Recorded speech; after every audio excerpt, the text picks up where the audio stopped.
छोटे महाराज जी को भी तिलक लगवा दें।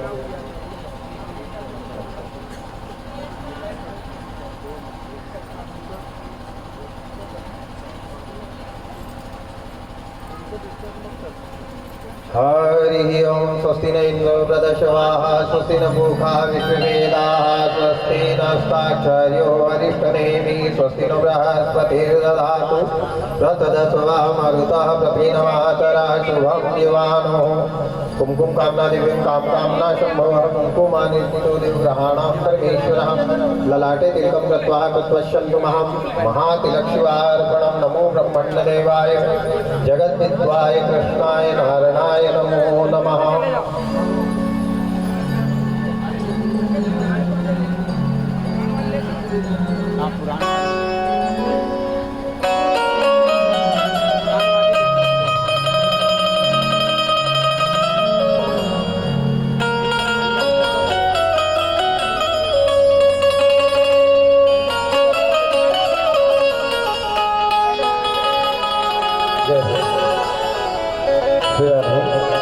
बड़े सौभाग्य की बात है, श्रावण मास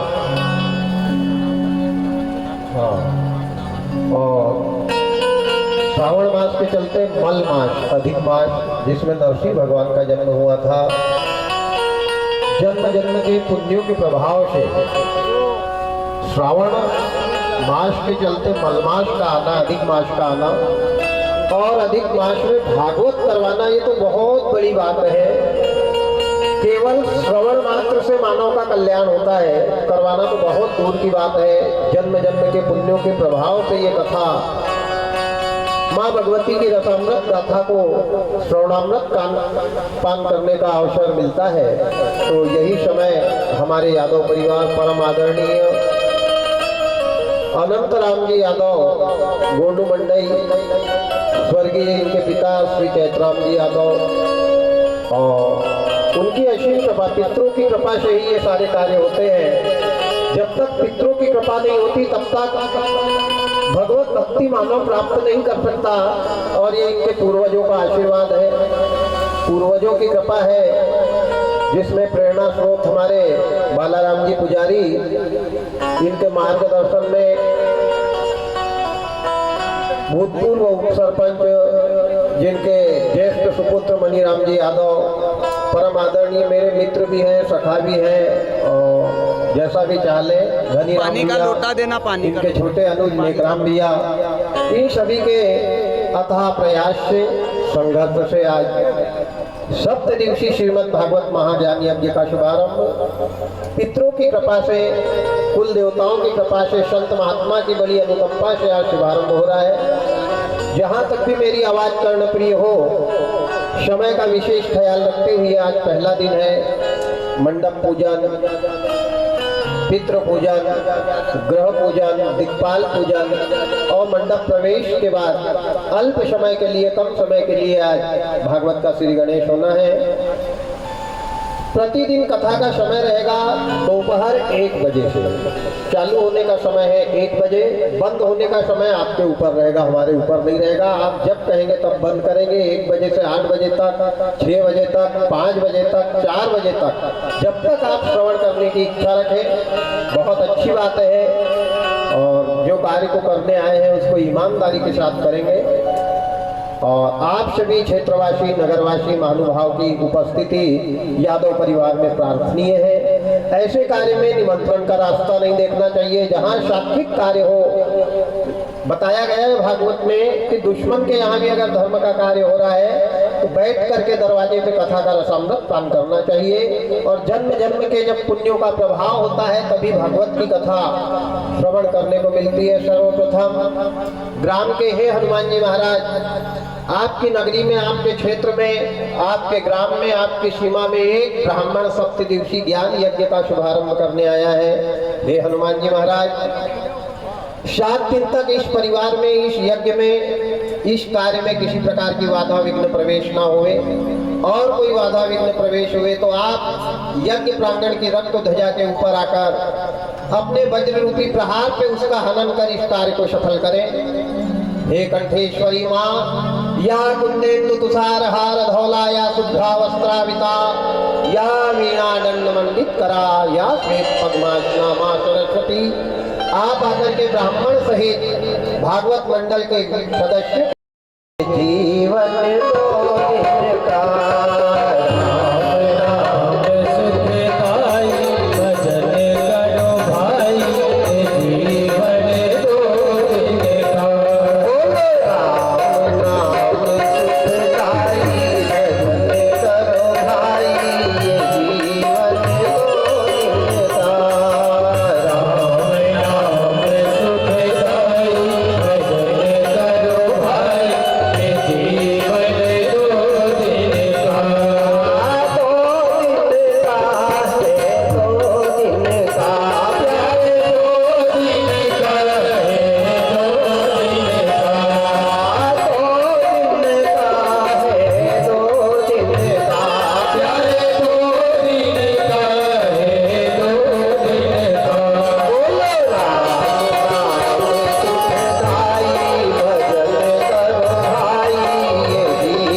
मानव की उम्र कम हो जाएगी।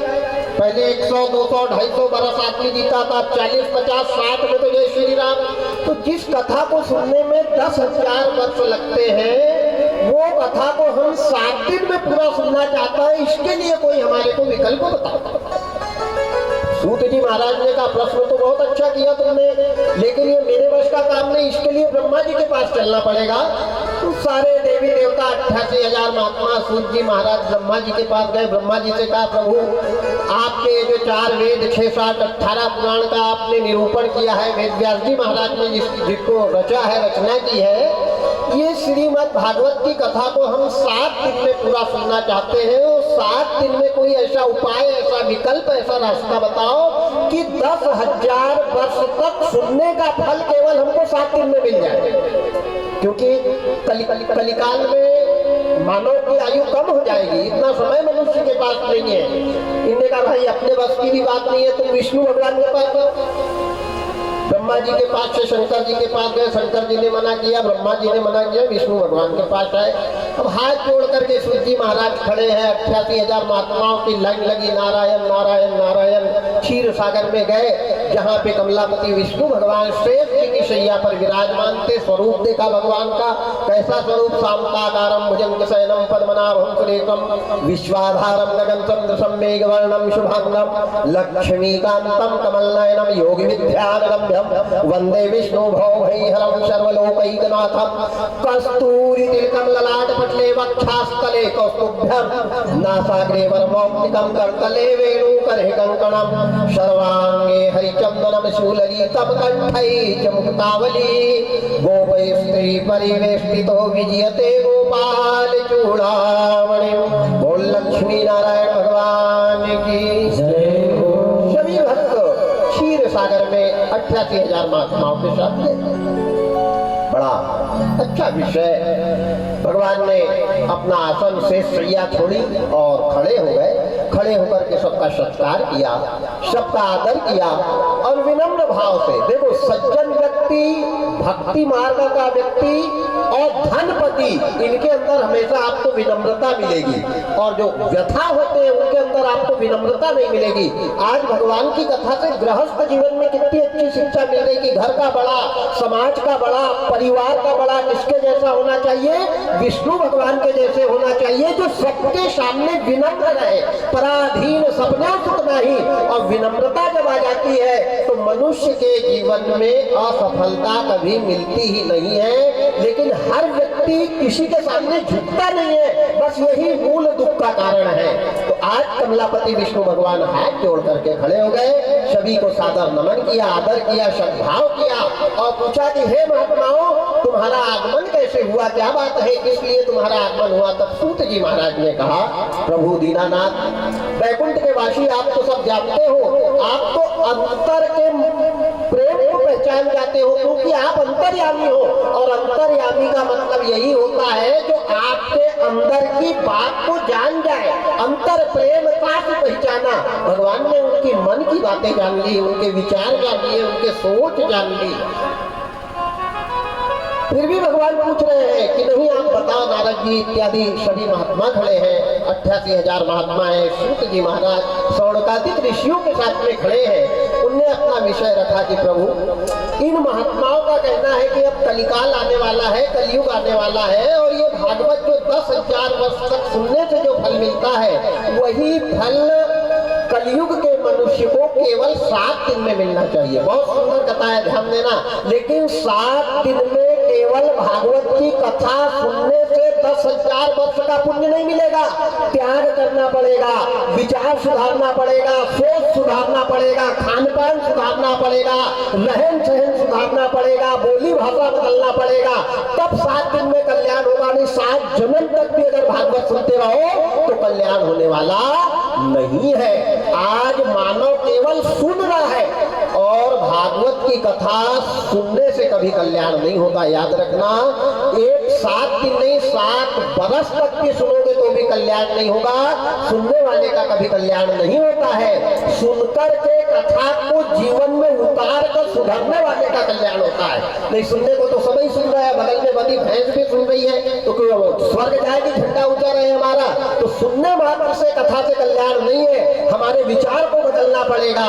मैं ग्राम मंडई और विशेषकर मनीराम भैया के परिवार से निवेदन कर रहा हूँ कि आज इतनी कमाई आपने करी, एक एक पैसा जोड़ा और एक एक पैसा जोड़ करके भागवत की कथा दरवाजे पर करवा रहे हो, तो सर्वप्रथम यादव परिवार से मेरा निवेदन है कि कम से कम 1.5 से 2 लाख रुपए का खर्चा है ये भागवत में। तो 2 लाख रुपए के बदले यादव परिवार को 7 दिन में क्या मिला, और जो मिलेगा उसको जतन करके रख लेना, नहीं बेकार है। कथा व्यथा है, दूध लगाना और हमारे जैसे कुत्तों को पिलाना। कथा से क्या मिलता है? कथा के सुनने से परिवार नहीं सुधरा, कथा के सुनने से गांव नहीं सुधरा, कथा के सुनने से भाई भाई नहीं सुधरे, कथा के सुनने से देरानी जेठानी नहीं सुधरी, कथा के सुनने से बेटा बेटी नहीं सुधरे, और कथा के सुनने से गांव नहीं सुधरा। तो ये समझ लेना किसी कायर ने भागवत करवाई है या किसी कायर ने भागवत सुना करके गया है। विचारों को बदल देती है भागवत, अंदर के कचरे को बाहर ला करके फेंक देती है भागवत, मन को शुद्ध कर देती है भागवत। ये 7 दिन की गंगा है, ध्यान देना। भगीरथ में लाई वाली गंगा में केवल तन शुद्ध होता है, लेकिन सुखदेव जी के द्वारा लाई हुई गंगा में मन शुद्ध होता है, और तन को शुद्ध करने से कल्याण ना हुआ है ना होगा। केवल हमारे विचार, हमारे मन, हमारी सोच, हमारी आत्मा जब तक शुद्ध नहीं होगी तब तक गंगा नहा लो। अरे गंगा के नहाने से अगर पापी लोग तर जाते तो हजारों मछली गंगा में सड़ रही है, याद रखना। पापी लोग तर जाते गंगा के नहाने से, मछली क्यों नहीं तरी जिसका गंगा ही में घर है, तरेगा तो वही जिसके हृदय में हर है। संत लोग तर जाते जटा के बढ़ाने से, बड़ क्यों नहीं तरा जिसकी जटा जैसी जड़ है। पंडित लोग तर जाते संत के बजाने से, कुत्ता क्यों नहीं तरा जिसका संत जैसा स्वर है। तो जब तक हमारे अंतःकरण को नहीं बदलेंगे, हमारे विचार नहीं बदलेंगे, हमारे सोच को नहीं बदलेंगे, तब तक भागवत की कथा सुनने से, चिल्ला चिल्ला के बताने से कोई कल्याण होने वाला नहीं। एक बड़ा विचार आता है, बहुत अच्छी बात है। ब्राह्मणों ने तो एक से एक विकल्प निकाले कि 1 लोटा जल चढ़ाओ पूरी परेशानी का हल हो जाएगा, लेकिन उसमें भी विचार करना, केवल 1 लोटा जल के चढ़ाने से कल्याण नहीं होगा। मन में भरे हैं जमाना भर के छल और रोज चढ़ाओ लोटा भर जल, तो ईमानदारी से बताओ कल्याण हो जाएगा क्या? जैसा पानी पवित्र है, शिव की जटा की गंगा पवित्र है, वैसे विचार पवित्र करके जो जल चढ़ाता है उसका कल्याण होता है। नहीं अभी मंदिरों में लाइन लगी है, क्या सभी जाएंगे वहां? अरे नाम छोड़ो, एक आदि का भी नंबर लग जाए तो बहुत बड़ी बात है। इसलिए मेरा निवेदन है, भगवान का सच्चा भक्त, बहुत ध्यान से सुनना, भगवान का सच्चा भक्त कभी मंदिर नहीं जाता। और आज तक भगवान का सच्चा भक्त मंदिर गया हो तो मेरे को 4 वेद, 6, 7, 18 पुराण में बताना। भगवान के भक्त के पास भगवान आते हैं, भक्ति में वो शक्ति है। भिल्ली की भक्ति में राम को अयोध्या से बुलवा लिया, विभीषण की भक्ति ने पंपा से हनुमान को बुला लिया, केवट की भक्ति ने गंगा पे पैर धुलवा लिए, और सबरी की भक्ति ने तो मीठे मीठे बेर राम जी को खिला दिए। विदुर जी की भक्ति ने 56 प्रकार का व्यंजन का त्याग करवाया दुर्योधन का, और विदुर के घर में रूखा साग खा करके आए। तो भक्ति होना, भक्ति स्वतंत्र है। भक्ति नारियल के फोड़ने से नहीं आती, उपास के रहने से नहीं आती, मंदिर में लोटा भर जल चढ़ाने से नहीं आती, मंच पे बैठ के चिल्ला चिल्ला के भागवत बताने से भक्ति नहीं आती। भक्ति स्वतंत्र है। तुलसीदास जी बाबा लिखते हैं, भक्ति कब आती है, कैसे आती है? बाबा ने बड़ा सुंदर लिखा, क्या लिखा? भक्ति स्वतंत्र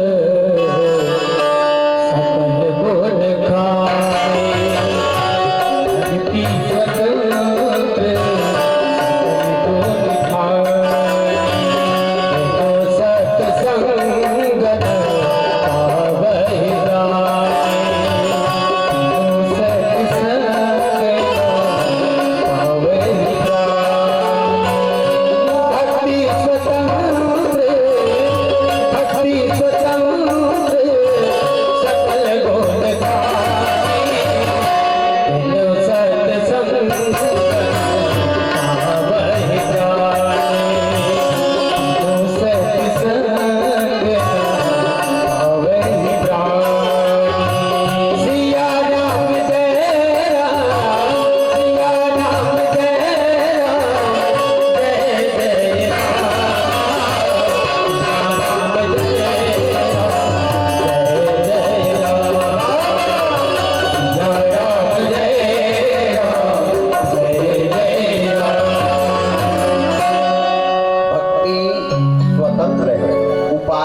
में नहाने से भक्ति नहीं आती, रामायण पुराण के पढ़ने चिल्ला चिल्ला के बताने से भक्ति नहीं आती, लोटा भर जल जलाने से भक्ति नहीं आती। भक्ति कब आती है? भक्ति स्वतंत्र है। सिर्फ दुनिया में दो ही चीज स्वतंत्र है, एक भक्ति और एक मौत। ये कब कहां चली जाए इसका कोई भरोसा नहीं है और आज तक ये दो को कोई पकड़ नहीं पाया। लेकिन एक बात याद रखना, भक्ति करना तो भी बहुत सावधानी से करना नहीं। भक्ति घर का सर्वनाश भी करती है। रावण का सर्वनाश भक्ति के कारण हुआ। रावण भक्ति करता था लेकिन जो करता था उस पर चलता नहीं था। केवल भक्ति के करने से कल्याण नहीं होगा, उसको जीवन में उतारना पड़ेगा। रावण दूसरे को उपदेश देता था और ज्ञानी 4 वेद 6 7 18 पुराण का ज्ञानी था। लक्ष्मी पानी भरती थी, गणेश जी भैंस चराते थे और देवता तो हाथ जोड़ के रावण के दरबार में खड़े रहते थे। रावण का विनाश क्यों हुआ?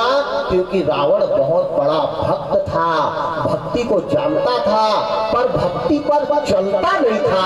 औरंग को वैकुंठ बताया, खुद ही नरक में सरकार, दूसरे को ज्ञान बताता था लेकिन भक्ति को अपने जीवन में नहीं उतारता था। आज हमारा बुरा इसीलिए हो रहा है। बुरा मत मानना, टीवियों पे देखो बढ़िया भक्ति, अरे ये भक्ति है, राम राम राम राम राम। बहु बेटियां नाच रही है भागवत में, सीटी बज रही है, पटाखे फूट रहे हैं। क्या ऐसी भागवत सुनाई थी सुखदेव जी ने राजा परीक्षित को? क्या ये भागवत थी? इसीलिए यहाँ पे प्राकृतिक ने अपना नियम बदल दिया। बेमौसम पानी आना, कोरोना आना, बाप के कंधे पे बेटा मरघट जा रहा है, सास मांग भर रही है, बहू विधवा हो रही है, दादा नाती के 10वां का खाना खा रहा है। बताओ हो रहा है कि नहीं? क्यों हो रहा है? क्योंकि धर्म को नाच प्रतियोगिता में बदला। अच्छे अच्छे ब्राह्मण नचा रहे हैं, नाचो, खड़े होकर के नाचो, आज होली मनाओ, गुलाल फेंको। क्या ये भागवत का विषय है?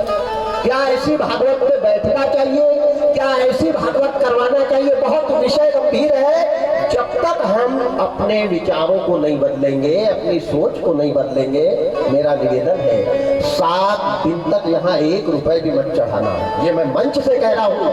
एक अगरबत्ती लेकर भी मत आना, मिठाई प्रसादी शक्कर लेकर भी मत आना।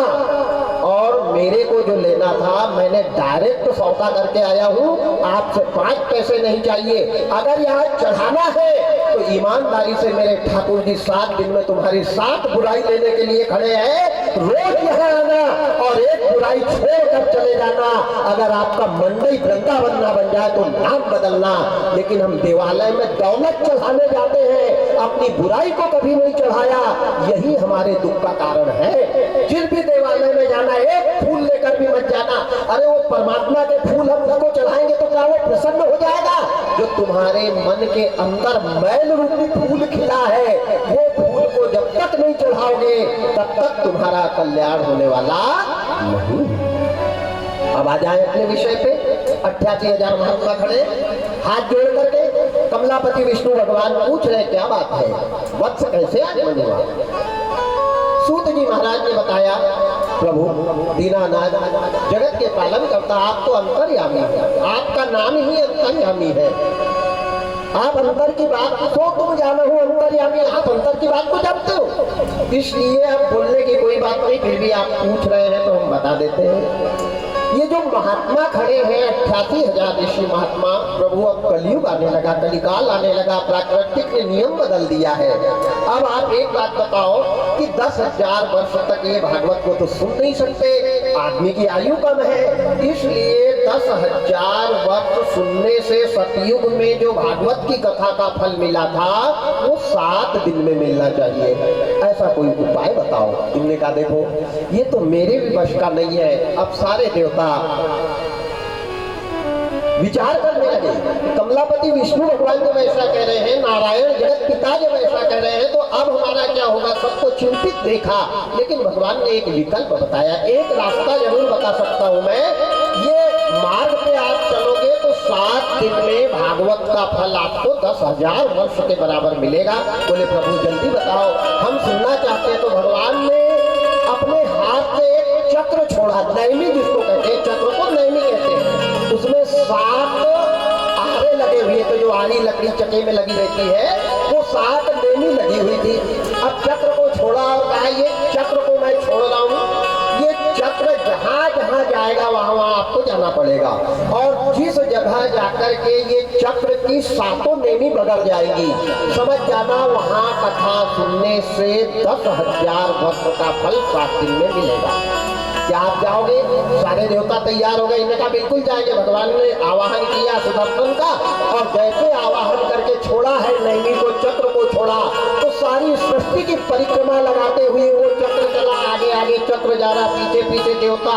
1 साल 2 साल 10 साल 20 साल 50 साल बीत गए, आगे ही चले। देवताओं ने सोचा ये और अच्छी बड़ी मुसीबत मोल ले ली, अब इसके पीछे घूमते फिरो कि ये कहाँ गिरेगा, कहाँ बगरेगा, कहाँ चुनेंगे। चलते चलते सारी सृष्टि की चक्र ने परिक्रमा करी, और परिक्रमा करने के बाद उत्तर प्रदेश लखनऊ के आगे, जिसको आप लोग कहते हो नैमिषारण्य, वो नैमिषारण्य तीर्थ का नाम ही इसीलिए पड़ा क्योंकि वहां भगवान के द्वारा छोड़ा गया चक्र गिरा है, और गिरती बराबर जैसे गोल घुमा, पृथ्वी को काटता हुआ उसके एक एक आरे नैमी बगर गई। वहां पर गए 88,000 महात्मा। आज भी वहां नैमी कुंड बना हुआ है, जिसका पानी चारों तरफ घूमता है नैमिषारण्य में। और वहां का महत्व है कि वहां आदमी अगर सुबह गंदगी छोड़कर आता है तो 5 मिनट के बाद वहां की गंदगी मिट्टी बन जाती है। जो नैमिषारण्य में जाकर के दर्शन करता है, साक्षात कमलापति विष्णु भगवान की भक्ति को प्राप्त करता है। जो नैमिषारण्य में जाकर के कथा करवाता है, और जो नैमिषारण्य में ब्राह्मण को ले जाकर कथा करवाते हैं, 88,000 महात्माओं को श्रीमद् भागवत महापुराण का जो फल मिला था, वो फल भक्तों को मिलता है। ऐसी विष्णु भगवान के द्वारा रचित, वेद व्यास जी के द्वारा लिखित कथा मैंने आपको सुनाई। अब 88,000 महात्मा सूत जी के साथ गए, नैमिषारण्य में गए। देखो, अच्छी चीज को पाने के लिए त्याग करना पड़ता है, और जब तक त्याग नहीं करोगे तो अच्छी चीज हासिल होने वाली। अच्छाई को रखना है तो बुराई को त्यागना पड़ेगा। ये जीवन की पहलुएं हैं। अच्छाई को पाना है तो त्याग तो करना पड़ेगा। तो 88,000 महात्मा सूत जी के साथ बैठे, बढ़िया मंच बनाया, मंच बना के पंचोपचार पूजन किया, नैमी तीर्थ के दर्शन किए, वहां का जल लाया, कलश तैयार किया, गुरु जी का अर्चन वंदन प्रार्थना करी, गुरु जी को पुराण करने के लिए तैयार किया। 88,000 महात्मा एक लाइन से बैठ गए। कथा सुनने के लिए त्याग होना, विचारों का त्याग होना, घर का त्याग होना, ममता का त्याग होना, मोह का त्याग होना, सारे त्याग को करके आदमी एक स्थान पे बैठकर ओम नमो भगवते वासुदेव का जाप करता हुआ अगर भगवान की ये कथा को सुनता है तो परमात्मा उसके सारे संकट का हरण कर लेते हैं। लेकिन जाती रही भावना जैसी, जो जैसे भाव लेकर बैठता है, जैसे भाव लेकर के कथा सुनता है, जैसे अपने दिमाग को भटकाता है, भगवान उसके साथ वैसा ही करते हैं। क्योंकि बाबा लिखते हैं, क्या लिखते हैं? जागी रही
जैसे विचार लेकर के आता है, जैसी सोच मन में रख के कथा सुनता है, जैसे विचार मन में रख के कथा सुनता है, उसको उसका परिणाम अवश्य मिलता है। आगे आप समझदार हैं।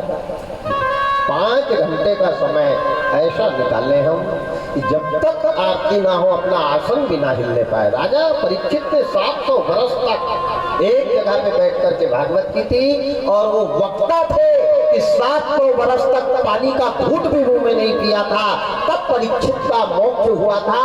ऐसा त्यागी वक्ता और त्यागी श्रोता जब तक नहीं मिलेगा तब तक धर्म शास्त्र का फल मिलने वाला कलयुग में नहीं है।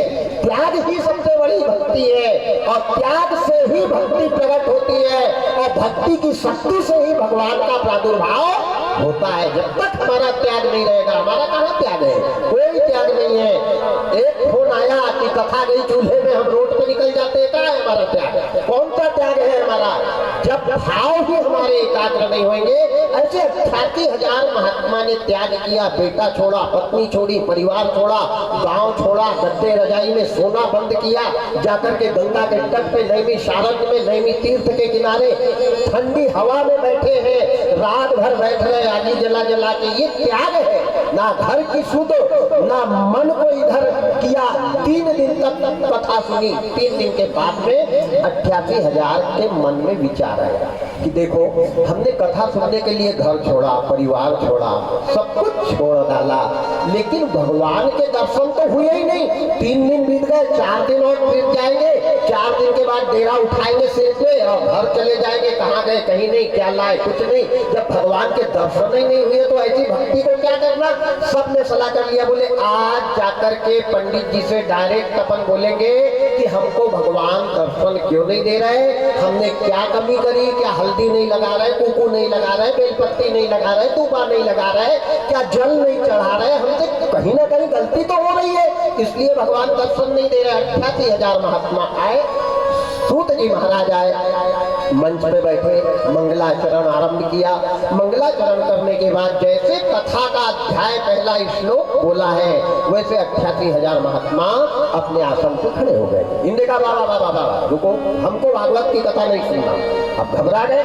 इनने कहा भाई क्यों नहीं सुनना? क्या मैंने कोई गलत प्रवचन करे या कोई को अनुचित कह दिया? क्या बात है, क्यों नहीं सुनना?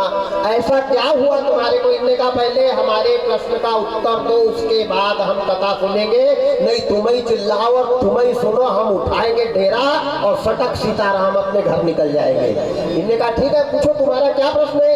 इनने कहा बाबा हमारे को ये बताओ कि हमने 3 दिन से ठंडे पानी में नहा रहे, रात भर आगी जला जला के बैठ रहे, चैन से सो नहीं पा रहे, चंदन घिसते घिसते आधे हाथ हमारे पत्थर से छन गए, फूल तोड़ तोड़ के लाके माला भगवान को चढ़ा रहे। 3 दिन का समय बीत गया, भगवान क्यों नहीं आ रहे? सही सही बताना, और सही नहीं बताया तो हम सब चले जाएंगे। अच्छा एक बात है, वक्ता चाहे कितने ही अच्छा आ जाए, जब तक सुनने वाले सामने अगर नहीं है तो वक्ता का कोई महत्व नहीं है। चाहे कहीं का वक्ता आ जाए, तो वक्ता से बड़ा श्रोता होता है। ध्यान देना, भगवान से बड़ा भगवान का भक्त है, और भक्त भगवान की सेवा नहीं करता, हमेशा भक्त की सेवा भगवान करते हैं। इस बात का प्रमाण रामचरितमानस का हर कांड है। भक्त की सेवा भगवान करते हैं, भगवान की सेवा भक्त कभी करता ही नहीं है। ये प्रमाण है इस बात का। और आगे भागवत की कथा में भी अर्जुन का विषय आएगा। अरे कृष्ण भगवान रात में अर्जुन के पैर दबाते थे और अर्जुन सोया करता था। भक्ति में वो ताकत है। प्रबल प्रेम के पाले पड़कर प्रभु को नियम बदलते देखा, प्रभु ने अपनी मर्यादा भी तोड़ दी थी। भक्ति का प्रेम वो होता है। आज परमात्मा सूत जी महाराज 88,000 महात्मा से पूछ रहे हैं तुम्हारा प्रश्न क्या है? इनने कहा प्रभु 3 दिन का समय बीत गया, भगवान के दर्शन नहीं हुए, क्या 4 दिन ऐसे बीत जाएंगे? हमारे ये नेत्र भगवान के दर्शन के बहुत प्यासे हैं। बड़ा सुंदर कहा कि हमारी अखियां तरस रही हैं।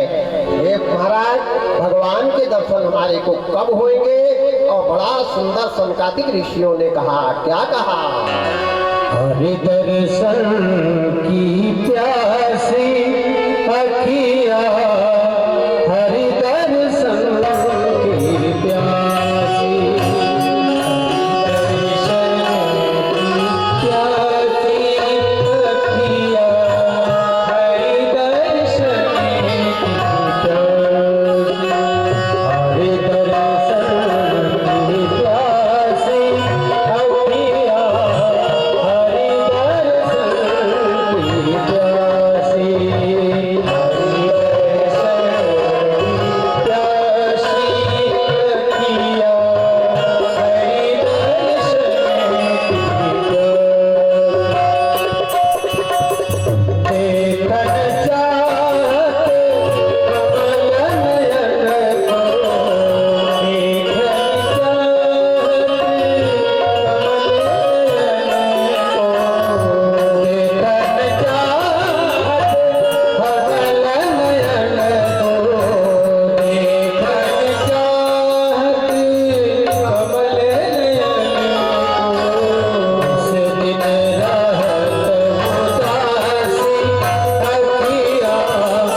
मिलती है। भगवान के जब तक दर्शन ना हो तब तक ये मन को शांति नहीं मिलती है। क्या हमने 3 दिन की कथा बेकार कर दी? क्या हमारे को प्रभु दर्शन नहीं देंगे? निस्दिन हम उदास हैं क्योंकि भगवान दर्शन नहीं दे रहे। भगवान की कथा मिल रही लेकिन भगवान नहीं मिल रहे। परमात्मा के 7 दिन ऐसे बीत जाएंगे। इनका प्रश्न तो आपका भी बहुत अच्छा है। अच्छा, एक बात ध्यान देना, कई लोग कहते हैं वो आदमी बहुत स्वार्थी है। ईमानदारी से बताओ, जिस दिन आदमी के जीवन में स्वार्थ नहीं रहेगा तो वो पत्थर नहीं बन जाएगा। अरे भगवान को स्वार्थ था, संतों को स्वार्थ था, ब्राह्मणों को स्वार्थ था, पुजारियों को स्वार्थ था, प्रजा को स्वार्थ है, राजा को स्वार्थ है। बिना स्वार्थ का जहाँ ये जीवन से स्वार्थ निकल जाए, ऐसा कभी किसी को नहीं देना कि बड़ा स्वार्थी आदमी है, क्योंकि स्वार्थ तो भगवान को भी था। और ये बात रामचरितमानस में बाबा लिखते हैं। क्या लिखते हैं? कौन कौन स्वार्थी थे? बाबा ने बड़ा सुंदर लिखा, स्वार्थ लाग करहि सब प्रीति, स्वार्थ लाग करे सब प्रीति, सुर नर मुनि सबकी यही रीति, सुर नर मुनि सबकी यही रीति, स्वार्थ लाग करहि सब प्रीति, स्वार्थ लाग करे सब प्रीति, सुर नर मुनि सबकी यही रीति, सुर नर मुनि सबकी यही रीति। सिया राम जय राम, जय जय राम, सिया राम जय राम, जय जय राम, सिया राम जय राम, जय जय राम, सिया राम जय राम, जय जय राम।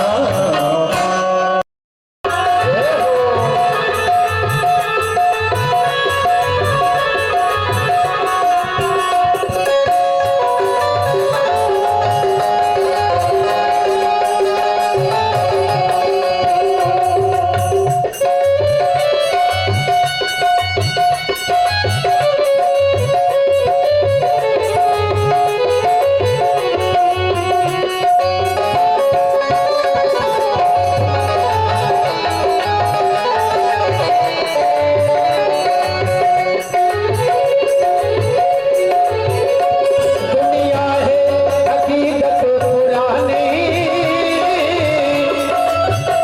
चलते रहना है इसकी रवानी, चलते रहना है इसकी रवानी, चलते रहना है इसकी रवानी। दुनिया है हकीकत पुरानी, चलते रहना है इसकी रवानी। फर्ज पूरा, वो फर्ज पूरा, फर्ज पूरा करो बंदगी का, क्या भरोसा है इस जिंदगी का, भरोसा है इस जिंदगी का, साथ देती नहीं है किसी का, साथ देती नहीं है किसी का, क्या भरोसा है इस जिंदगी का, क्या भरोसा, क्या भरोसा, क्या भरोसा। ले जा रहे हैं, गृह कार्य भी है। कल के लिए मेरा निवेदन है कि सभी माता बहनें, नगरवासी, ग्रामवासी, क्षेत्रवासी, राइट टाइम 1 बजे मंच चालू हो जाएगा। मौसम जैसा रहा उस हिसाब से लास्ट का समय देखेंगे। कथा के शुभारंभ का समय है, बंद होने का, क्योंकि कथा कभी बंद होती नहीं है, इसलिए कथा बंद होने का कोई अनिश्चित टाइम नहीं है। और परिवार के लोगों से मेरा निवेदन है कि भोजन जब बने तो अंदर जितनी जगह पूजा बैठी है, पितरों की फोटो लगी है, ये बैकग्राउंड में जितनी फोटो लगी है, यहाँ नैवेद्य सबसे पहले, उसके बाद गौ माता को भोजन कराएं। भगवान की है आरती, पापियों को पाप से है तारती, भागवत भगवान की है आरती, पापियों को पाप से है तारती, भागवत भगवान की है आरती, पापियों को पाप से है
पार